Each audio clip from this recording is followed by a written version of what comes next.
Coming up on Tech News today, Apple sort of fixes their reception problems with some magic. We tell you whether Taylor Lautner's abs are worth landing yourself in jail over, and Horse Boy's back. All that and more coming up. Netcasts you love. From people you trust. This is TWiT. Bandwidth for Tech News Today is provided by Cachefly at CACHEFLY.com.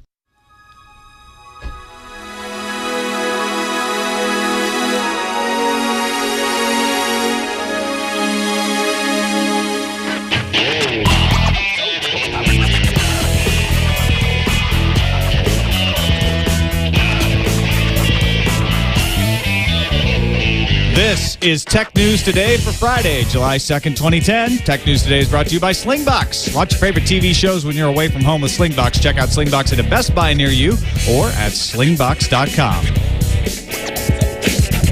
Welcome to Tech News Today. I'm Tom Merritt. And I'm Sarah Lane. Behind the board is our excellent producer, Erik Lanigan. Hey guys, Eric. how are you? This is the show where we kick around the tech news of the day along with you and try to make some sense of it all. Also joining us today is entertainment technology consultant and host of Showbiz Sandbox, Sperling Reich. Hey. Hello. How's it going, Sperling? Hey Tom, hey Sarah. How are you? I had the pleasure of doing an episode of The Real Deal with Sperling where he laid down the knowledge about how all this Hollywood stuff works and why we don't get all of the episodes online that we want to. Good. And of course now you can for $10. Yes, that's right. Almost everything you would want, as long as it's not from CBS or Viacom. They'll be coming soon, I'm sure.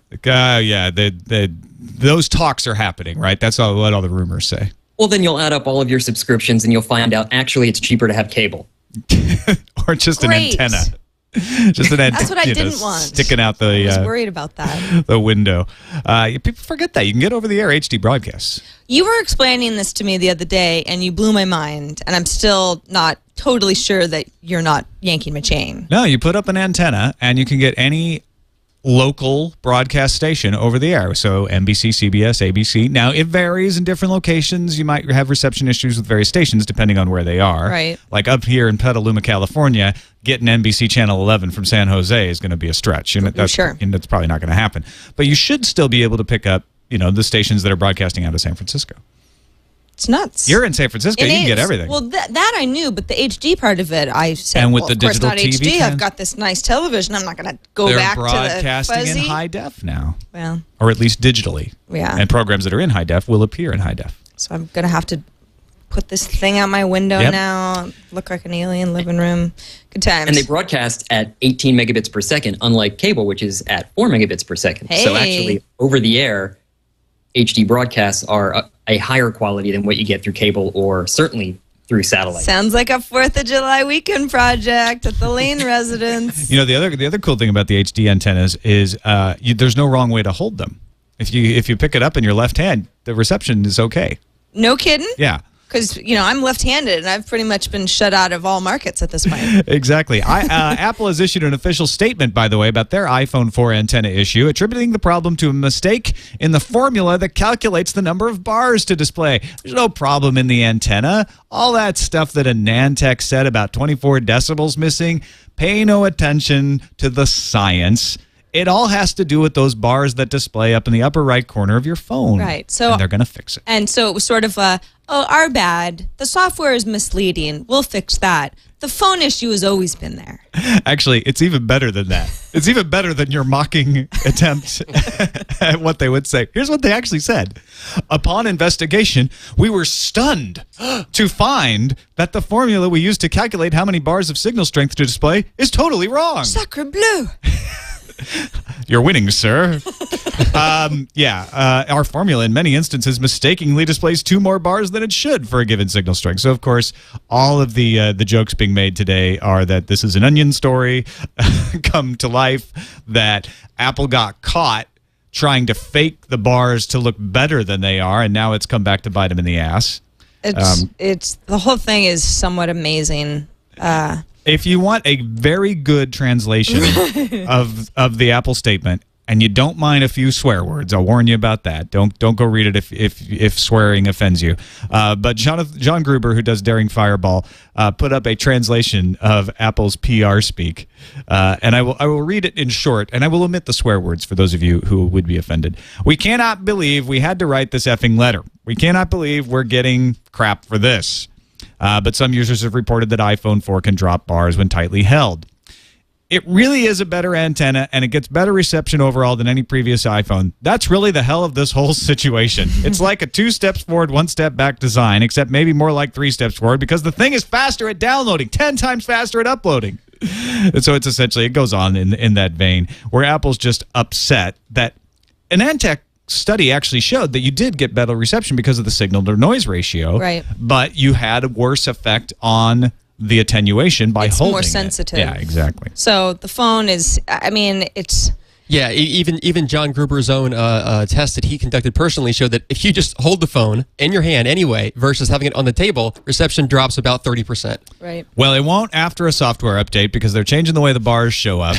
Well, you won't think it will. Yeah. It still actually will. So you'll already have will bad work exactly reception. the same. You'll already. That's my question. Is it going to work exactly the same? I mean, is it still going to get the same crummy reception that it? They're just going to be more honest about the reception that you haven't been getting. Depending on the manufacturer of the phone, anywhere from 40% of the signal gone down to 6% of the signal there has to disappear. Let me say that again. Anywhere from 40% to like 94% of the signal has to disappear before you lose a bar. Right. And so what Apple's saying is, you know what? We're going to make that bar disappear faster so that it won't be so dramatic. You're gonna have when you hold that phone in your hand, because the bars indication. will already be gone. Right, yeah. right. And bars 1 and 2 will be taller. Oh, right. Yes, yeah, good point. Bars 1 and 2 will stand out more. They're the important bars. They're the good bars. A little bit more Apple news. The email exchange that Boy Genius reported, where Steve Jobs told the guy to just a phone. Just a phone. Hang out with your family and retire. Retire, relax, fake. Darn it. And Apple usually just doesn't say anything when these emails are real. Right. So Apple PR going to the trouble to come out and deny it means fake. Fake. Does that mean that all of the other emails are real? Because that's the thing is many of them are. But I feel like they felt the need to clarify that this wasn't actually real because Steve Jobs had been emailing folks in highly publicized back and forths. Yeah. Making points of various kinds lately. Well, you have to admit, retirement, it's just a phone. That doesn't sound like Steve Jobs. He devotes his entire life to this phone. It's just a phone could sound like Steve Jobs. He's got that kind of sauciness to him to be true. Like, you know what? The retire part always sounded a little strange. That's where it went left turn for me. Mr. Jobs, may I retire? Yeah. Okay. Are you going to fund You're that? smart. Yeah. Will you be dropping something into my 401k for me? I will stop complaining. I promise. All right. You may remember, reported on this when I was on Buzz Out Loud a while back, a 22-year-old woman jailed 2 days in November for filming 2 brief snippets of a motion picture. We weren't exactly sure what she had done, but it's all come clean now. Essentially, she was at a birthday party. They had rented out the theater. They were showing Twilight New Moon. According to the lawsuit, she had 2 clips on her phone. One was 114 seconds. The other was 85 seconds. And one of the clips was captured in the hopes of Ms. Tumpak finding her favorite actor taking his shirt off. So Taylor Lautner. Right. Right. Who's got nice abs. Yes. So. Always. You'll never go thirsty with that six-pack. The lawsuit that she is bringing against the theater seeks $50,000 in damages, claiming the woman did not film with the intent to pirate, and then instead she was having fun with her friends and family, and that was ruined by the theater, which insisted that the cops take her away. The cops even said, look, do you really want to do this? But the theater allegedly was going to get a bounty. Was it a $500 reward for busting a pirate? So, Sperling, you know how this stuff works. She spent 2 days in the slammer for this. First question is... Well, yeah, that was the real problem, is that she actually was in jail for 2 days. I mean that's not just a few hours. That's a... Yeah, and it was a big news in the industry as well. Theater owners were talking about it because they've incentivized these ushers and these cashiers to go in and catch people filming. And for an usher or for a cashier to get an extra $500 to turn someone in, that's not chump change. And so I think they've had thousands of people report filming incidents and they've been handing those checks out. The checks come from the MPAA, and it's a program that's worked quite well. But in this particular case, the theater got a little overzealous, and it embarrassed the MPAA. It embarrassed NATO, the National Association of Theater Owners. It was a big deal because it was obvious that the person was not a criminal pirate. They weren't doing it with the intent to. They weren't filming with the intent to sell it. And that's really the distinction, isn't it? I mean, 3 minutes of footage. Pirating movies, obviously a felony. I didn't even know that until I read this article. So felony. Yeah. But that's fine and good. Okay, you do the wrong thing, you're going to get in trouble. But there are different degrees to which people are abusing. This to me seems like it should be, and it probably isn't technically under the law, but it should be fair use. I want to take an 80-second clip because I want to see Taylor Lautner with his shirt off. That is not fair use. And I want to keep it for myself, and I'm not going to distribute it. Why isn't that fair use? Why shouldn't that be fair use? It doesn't off a movie screen. Yeah, but it doesn't undermine the sale of anything, and you're not like somehow reducing the impulse for creativity by having this personally on your digital camera. It's a small bit of a larger work. It's a very small slice. I mean, that's 2 of the 4 factors right there. I think it's it's the original intent of copyright run amok. I mean, you're exactly right, Tom. Copyright exists to promote creativity and not to just say like we can throw people in jail for taking 2 minutes of footage off of a screen for their own personal use. So Sperling, what's the other side of this? Well, the other side is she brought a camera into a movie theater, aimed it at the screen, and started to record. And when you're an usher, you have no idea that this person is coming into, even if it were fair use, you have no idea what this person is trying to do. So you would act the same way for somebody who's doing an 85-second recording for fair use as you would for somebody who's setting up a tripod to videotape the entire film to then isn't that the problem with the culture we've created here? Is that they're actually let's set aside whether it is or is not fair use. The presumption is guilt. Right. Well, because how often do you go to a movie theater with a video camera? It's not. I bet every single time I go to the movies. Now that we have, now that we have video cameras in our phones, exactly. Yeah. Yeah, I didn't think about that. Yeah, you're absolutely right. I mean, and that is a big problem. There was a move to have people use their iPhones, the hearing impaired and the visually impaired, to use their iPhones as the caption devices, so that everybody who showed up at the movie theater would have their own caption device. All you'd need is a little arm to stick it up in front of the in back of the seat next to you. And the studios hated this idea, and that was because they are trying to get people to put their phones away, not because it's disturbing the person next to them or other people in the theater. They're trying to get them to put their phones away because of the cameras on the other side. Does Samantha Tumpach have a chance of winning this case here? Do you think? I know you're not a lawyer, but just your opinion. I think she does, just because it's easier for MovieCo to pay this woman $50,000 and go away. This wasn't some pre-release screening, right? It was a birthday party, and they rented out a movie that was already released. Yeah, exactly. I mean, I've been to a few screenings for junkets for work where they would confiscate our phones. Put you through a metal detector. But that's because the movies actually weren't released to the public yet, and we could be leaking things. And there were many other pictures and photos. Not that. Yeah, photos on her phone of just her and her friends in the theater. Clearly, that she was just documenting her own experience. Party. Yeah, she wants to see a guy with his shirt off. Did you guys mention that? And play it later, many times. The MPAA, when the police station called the MPAA's recommended they destroy the footage and release her. Yeah.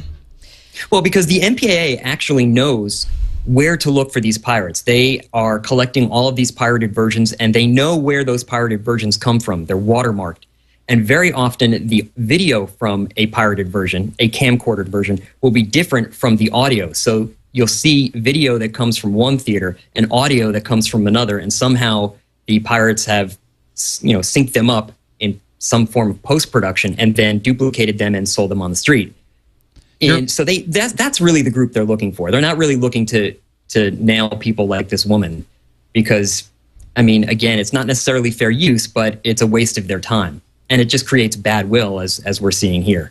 I think we've this is the culture they've created, though, come back to bite them. They've put out these over the top videos that say, copying illegally a movie is akin to beating an old lady over the head and stealing her purse, and it's just not true. It's not true, and then there are also different degrees of breaking the law. I mean, she knew she was doing something wrong. I don't think she did. That's my allege is that she thought, you know what? Couldn't just do this I'm for not a few pirating seconds. this. I'm taking 80 seconds for my own use so I can watch it myself. I'm not undermining a market for anything. Why would that be wrong? Right. You know, it's an overly restrictive society that we've created. I was under the impression that everyone was aware that you couldn't do that. But if she wasn't, and she clearly wasn't doing anything malicious, I mean, whether or not she knew it was wrong, this was not something. I mean, who's gonna? What are you gonna do with that? Nobody's gonna buy that. I mean, you can't sell it if you want to. Right. She probably knew it would be illegal to sell it on the street, but not just to have on her own phone and not even show anybody but herself. It's safer. Look at a shirtless six-pack. Just to stay at home. Right. Don't leave your house. Don't. Watch your television. It's called HBO. Use your Get a DVR. disaster kit. If you need to leave your house for any reason, get Slingbox so that you can just watch your own television wherever Yes. you are. This podcast is actually brought to you by Slingbox, and they let you do that. There's no illegal thing going on with Slingbox. You don't have to pay any extra money. Whatever you get over your television service already, cable or over the air, or your DVR, you can get remotely via your laptop, via your BlackBerry, your iPhone, your Android mobile phone. They now have an app for that as well. You just go to Best Buy, you buy a Slingbox, you bring it home, you plug it into your TV on one end, your internet connection on the other, then you can watch your TV anywhere you go. Live TV, recorded TV, whatever you got. Any of the same shows you watch on your TV at home, including sports news, movies, or any other program type. So if you want to see how it works, find an in-store demo at a Best Buy near you by visiting slingbox.com. For gosh sakes, not to extend the sponsor message there, but I actually use Slingbox to bring video from my living room to my office/studio. Oh yeah, it's a great way to watch. Yeah, it's great. I used that when we were watching the World Cup. I had to be in the office working on some stuff. And my wife was out in the other room watching the World Cup. It's like having an extra TV now. Loves it. My sister-in-law's been in Amsterdam for 2 years. Her husband works for Starbucks, and she has kept up with every single American TV show because of the Slingbox in my living room. There you go. And that's the beauty of the Slingbox. Now, the Slingbox, as well as any other device you have, is going to have to upgrade their cable eventually because there is a cable war looming. An alliance of consumer electronic makers, including Samsung, LG, and others, have finalized the specs for HD-Base-T, which is an HDMI replacement cable. It allows more advanced networking functionality for home entertainment.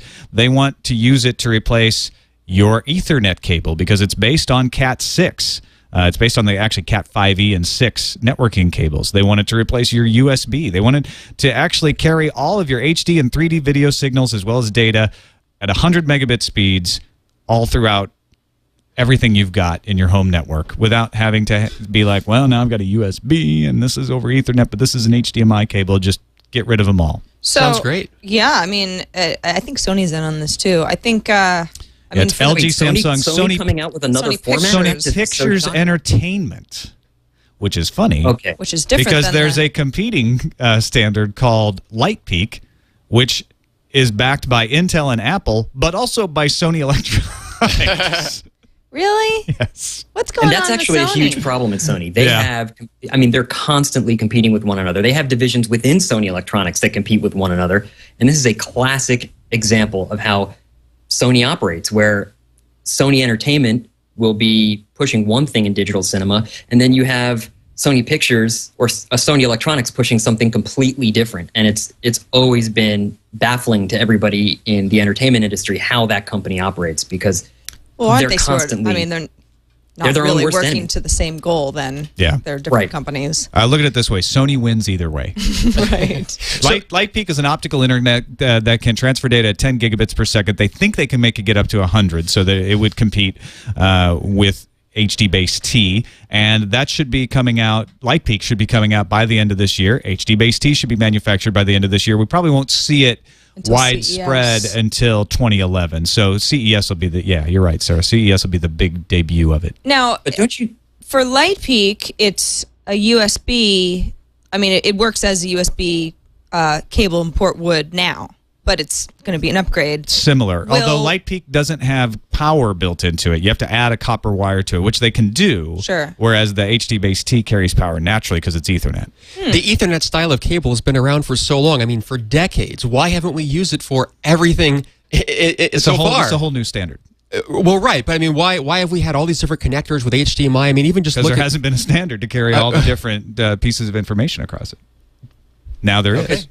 But don't you think that consumers are kind of tired of having to buy a very expensive HDMI cable and then 6 months later realizing that the HDMI cable they just purchased is now obsolete? And granted, I'm exaggerating, it's not 6 months, but still, I don't know if consumers really want another cable to have to contend with, even though I think in the long run, this is the way we're going to go with what this one single cable and some hub to kind of. I mean, short term, I think people are going to feel put out no matter what. Definitely.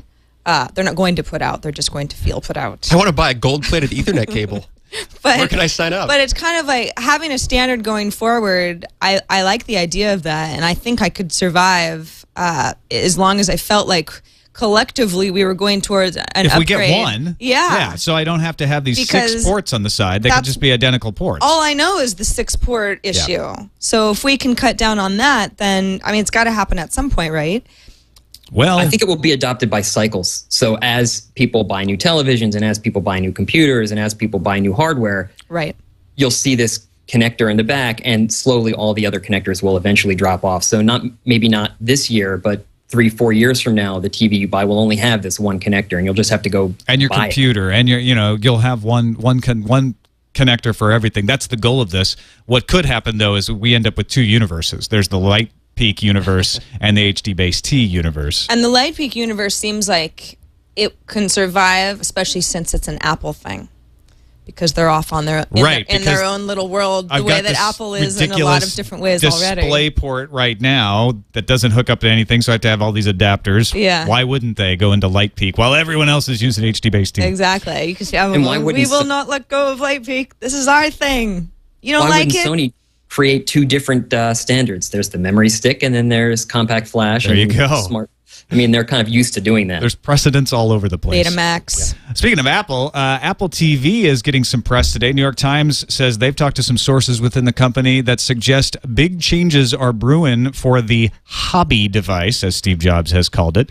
Apple is reportedly working on a major update to the software. Could be based on iOS, and it would have the ability to run apps and be integrated into some sort of cloud-based iTunes system. So there's really not much to this rumor, but except the New York Times is reporting it. Yeah, well, exactly. Who cares? I mean, why is it if the New York Times reports it that we believe it more than Boy Genius Report? Maybe they've had a better track record. They've been around a little longer.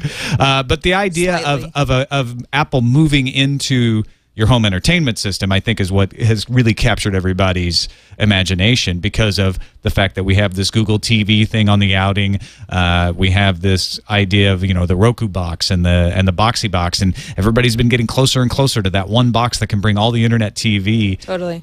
Sperling, do you have any insight into what it would take to get the box to work? Because my opinion is it has to be able to bring you everything, and that sounds like licensing hell.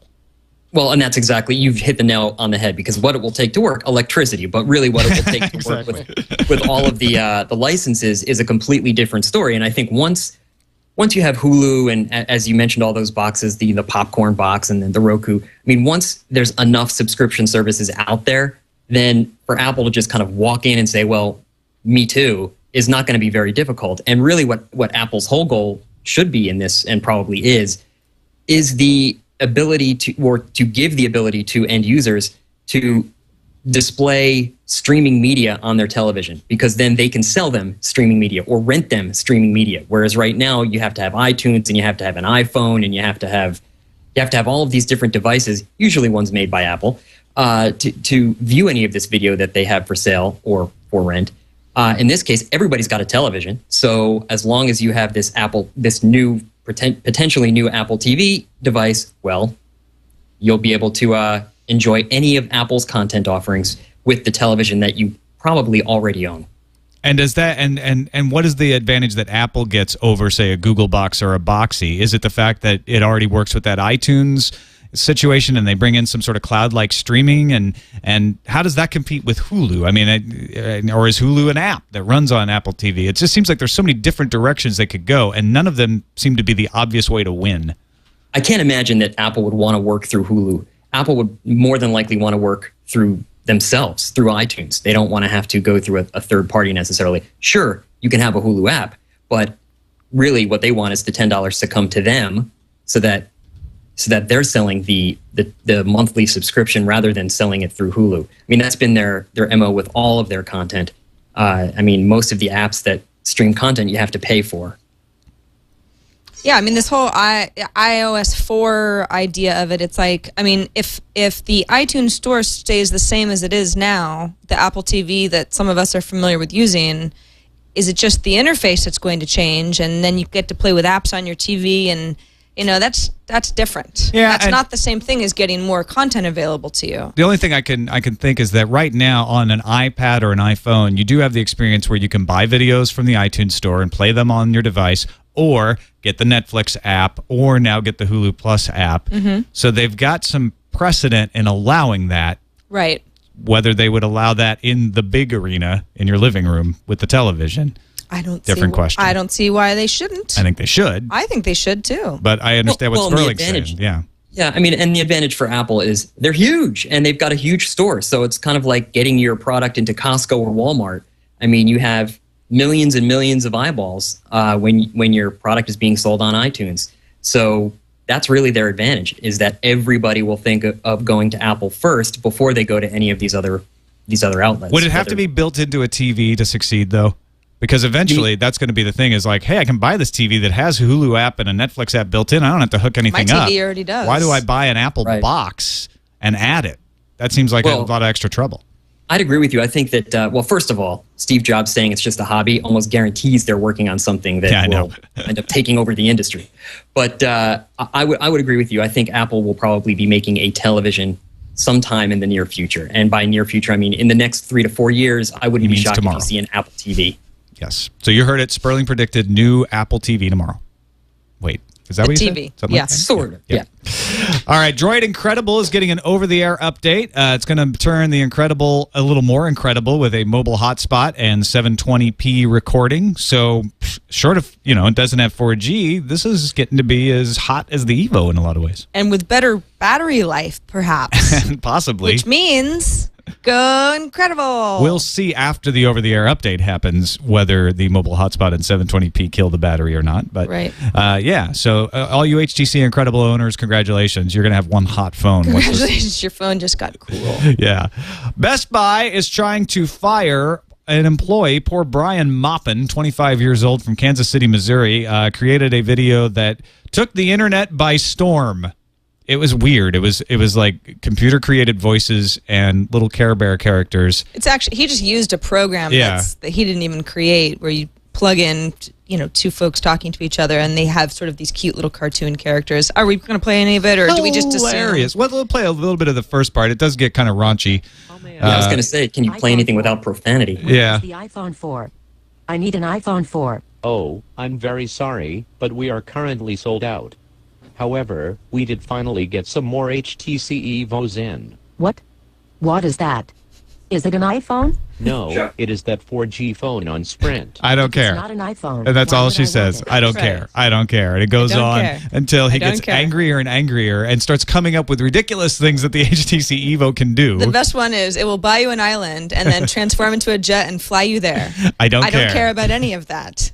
I want the iPhone with the 3 Gs. Anyway, it was hysterical. It was on a YouTube account. It had 1 million views within, several hours. It has no indication that it is about Best Buy. The fake store is called Phone Mart. Right. All it does is just make fun of like the over-the-top love of the iPhone. And people who love it and they don't really know why. Which Futurama did last night as well. With very hilarious consequences. It's a funny thing, because there's always a little bit of truth. I mean, I love iPhones, but I think the whole iPhone thing is silly. I can relate. Apparently, the Best Buy executives did not take kindly to this and dug to find out who had made the YouTube video, because it wasn't immediately obvious. Found some other videos on the same account which referenced a Best Buy And they figured out it was they him. narrowed it down to him and said, all right, you have to quit. And he said, you know what? No, I don't have to quit. This doesn't violate any policy. I was on my own time. I didn't identify myself as a Best Buy employee. You can't make me quit. So they said, well, we're going to talk to HR. You're on suspension until we figure this out, and you're likely to get fired. The thing about this, it's so ridiculous on many levels. Number one, what about this, says Best Buy? Nothing. Nothing. Number two. Until now. Well, yeah, exactly. So, some Best Buy executive, sitting around going, I don't know, something feels like they're making fun of Best Buy. Let's drill down and find out if it came from within. There is nothing Best Buy. You saw the video. If you're watching the video version, it's two animals furry woodland creatures dressed on a in hill. generic clothing. They're not in Best Buy outfits. There's no yellow anywhere in the thing. There's nothing that suggests Best Buy until you try to fire the guy who made it and get everyone in the country talking about the fact that it's Best Buy. And part of Best Buy's reasoning is, well, that it's disparaging towards one of the brands that we sell within the store. No, it isn't. It's disparaging against silly people who exist. Yeah. Sure. Does Apple love that this exists? No, of course not. I don't know. I think if Apple had a sense of humor, they would laugh. Is it going to undermine the sales of iPhone 4? Obviously not. Right. Have you seen the rebuttal video? Yes. Where the Evo is, they basically flip the situation. Yeah. And it's you can look at it two ways. I mean, nothing that was said in the video is untrue. It's just a funny way to look at the fact that people have iPhones. I mean, if anything, I think it makes the Evo look worse because no matter how good it is, nobody wants it. I think really the point is, if this guy had come out and said, hey, I'm representing Best Buy, and I think the iPhone 4 people are over the top, even if it was funny and all your points were true, then I could see them firing him. Right. But he didn't. He actually went to pains to, cloak the fact that he was an employee. So why do you bring it up and make it into this thing? If they fire him, there's actually a term for that. The term for that is the Streisand effect. Aha. Is that because of her house? Yeah, but somebody took a picture of her house. Some paparazzi took a picture of her house from the air, and she got very upset and wound up suing them. Now, 5 people had seen this picture, but apparently she was one of them. And then her lawsuit caused millions of people to see the photo because every media outlet in the world wound up running the picture. So sometimes it's best to just let these things lie because you won't be publicizing their existence. Sometimes the Streisand effect can be a good thing, like when you've turned Tesco vacuum cleaners into Spider-Man paws. I don't know where this is going, but I'd like to know more, Tom. Hibiki Kono has taken 2 14-pound 98 vacuum cleaners, attached them to his hand, turned them into sucker pads, and he can now climb up walls like Spider-Man. How quickly can he climb up these walls, At least according to The Sun in the UK, which let's consider the source, but there are pictures. Love the idea, but isn't part of Spider-Man's charm the ability to scale walls rather quickly? Well, he can clean walls rather quickly. Exactly. These walls are going to be spotless. I just see sort of kind of an arduous trip up the brick wall. He is a student at King's College School in Cambridge. His design technology teacher is understandably very proud. Of course. It's the best science fair. If he doesn't win first place at the state science fair. Well, if he runs into a shag wall, he's really set. But that's not the only thing haunting the UK. Horseboy has reappeared on Google Street View. Horseboy's back, everyone! In Aberdeen. Horseboy's second appearance, he is now wearing a green sweater, or jumper as they call them there. He's also accompanied by a schoolgirl in what looks to be a... that can only mean some sort of parking lot or country road. Now, here's the thing about Horseboy, besides the fact that he's totally awesome. There's been some speculation that there may be a Horseboy imposter or two. Well, there's a YouTube user called The Human Horse who has posted a video. Claims to be Horseboy. And in his, he says, Horseboy is back.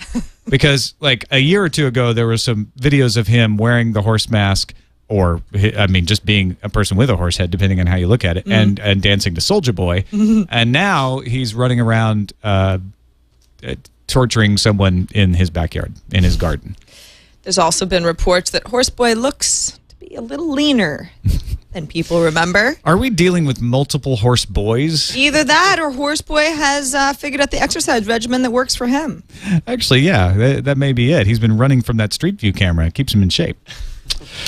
On to the voice. Oh, I'm sorry. We have to check the calendar. One thing to note on the calendar, July 4th is Sunday. Therefore, we in the United States take off Monday, known colloquially as Cinco de Julio. Really? To celebrate Independence Day. Yeah, see, so because we're already celebrating on Sunday, here in the U.S., 4th of July, our Independence Day, is very important. Sunday is not enough. We would be celebrating anyway on Sunday. Well, because we already get Sunday off. We need the actual day off of work. So that happens to fall on Monday, which means... No tech news today this Monday. So if you hate me, great news, because I usually do Mondays. If you hate me, not, 1/5 of great news, because that's one less day you have to put up with. You'll be without both Tom and me this coming Sunday. And I'm not happy about it, but...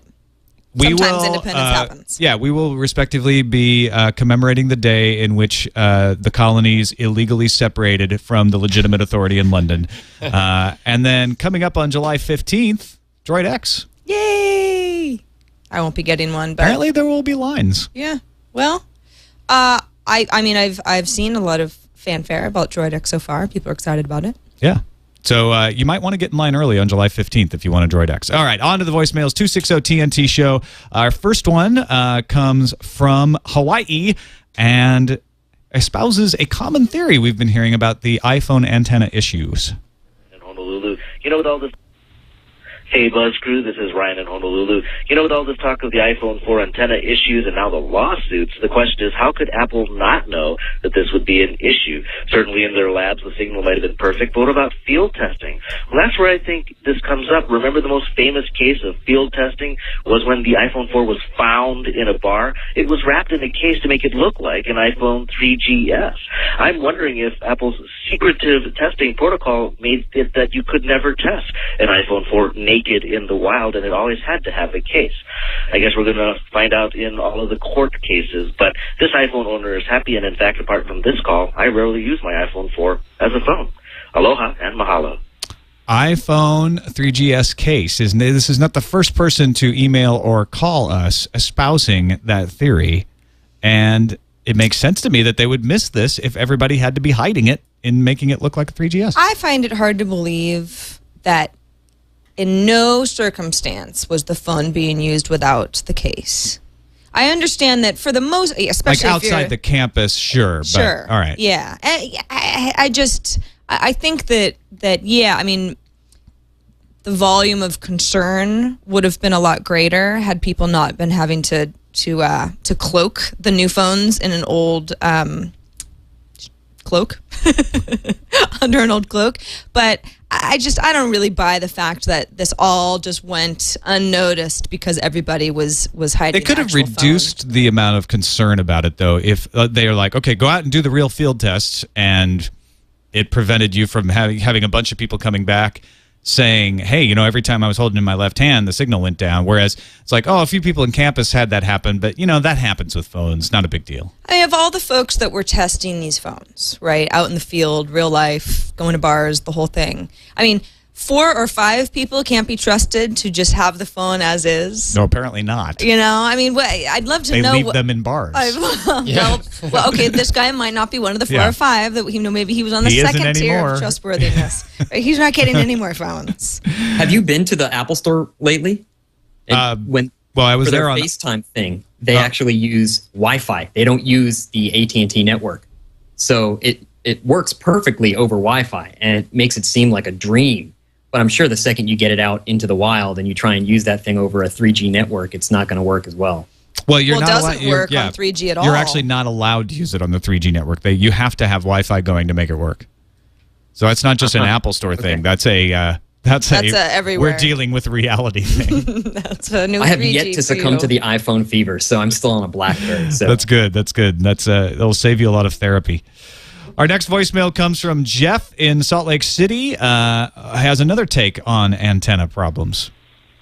Hey, this is Jeff in Salt Lake City, Utah, and got to say I was getting jealous about all the antenna problems on the iPhone. So I went and held my Nexus 1 in my left hand, and all of a sudden my bars dropped to 0, and, well, I guess I'm not left out. I don't know what the big deal is. This happens with every phone. Why is everybody making such a big fuss other than because it's Apple? Love the show.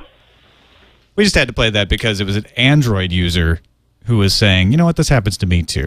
Now, it does happen worse on the iPhone 4. Right. But, you know, got to give the other side of the story some... I don't know. I applaud him for calling in and saying, listen, I don't even have one of these stupid iPhone 4 phones, and I know what they're talking about. friggin' 4.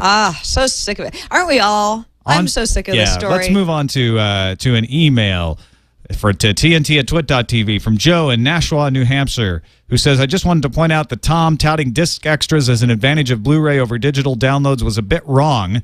Back in September, Apple, it's more about Apple, introduced iTunes extras for movie purchases.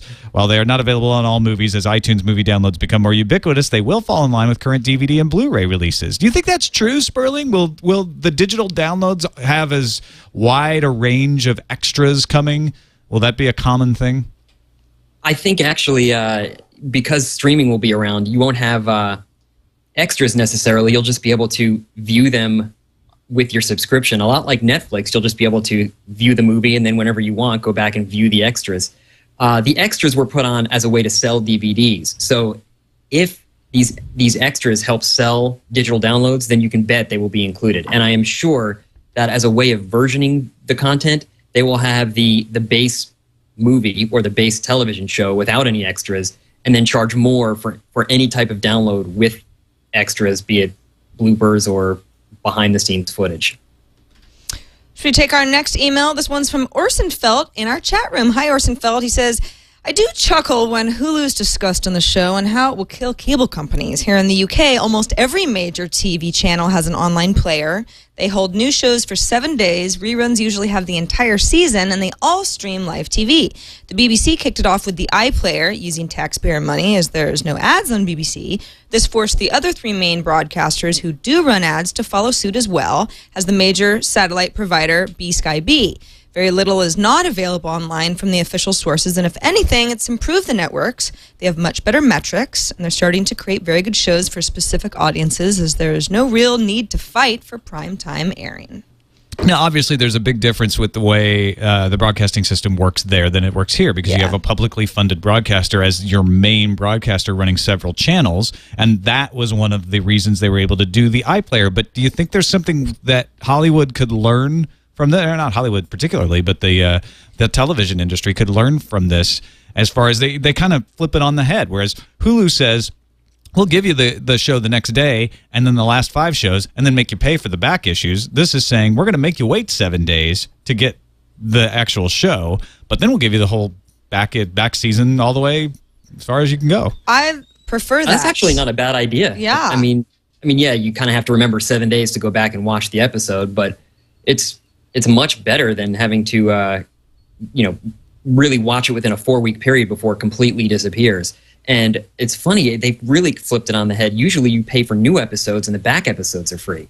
In this case, exactly. You're paying for the old episodes. We're kind of being frantic here for no reason, aren't we? Can you just wait 7 days? We're good. You're nearer the people that make these decisions, Sperling. Can you pass this along to them? Oh, yeah. I'll hold on. Where's my phone? I'll just get yeah, could you get right on that? Thank you. Appreciate that. Yeah. Hey, Sperling, great having you on the show. Jay Sperling Reich. He is a consultant to the stars, or at least to the entertainment industry. Right. And tell people a little bit more about some of the podcasts that you do.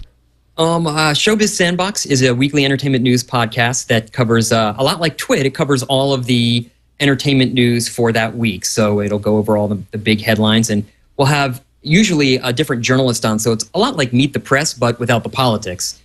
So we'll have an entertainment journalist, or 2 weeks ago we had Cotty Chubb, whose film Unthinkable was swiped and put on BitTorrent sites before it was ever released, and he was kind of trolling through IMDb, came upon his own film, and realized that it had gotten tons of great reviews. There was only one problem. It hadn't been released yet. So we had him on trying to unravel what happened and talk about what piracy is doing to people like himself, who, he's a pretty well-known producer in Hollywood. So there's showbizsandbox.com is the URL, and you can, of course, get it on the Zune Marketplace or iTunes. And Celluloid Junkie is a blog for theater owners and movie theater chains and movie distributors. It's kind of industry focused. Excellent. Well, thanks again for being on the show. Of course, folks, thank you for watching. You can find us at twit.tv/TNT. Email us TNT@twit.tv or give us a call at 260-TNT-SHOW. We'll see you on Tuesday for the next version of Tech News Today. Happy 4th.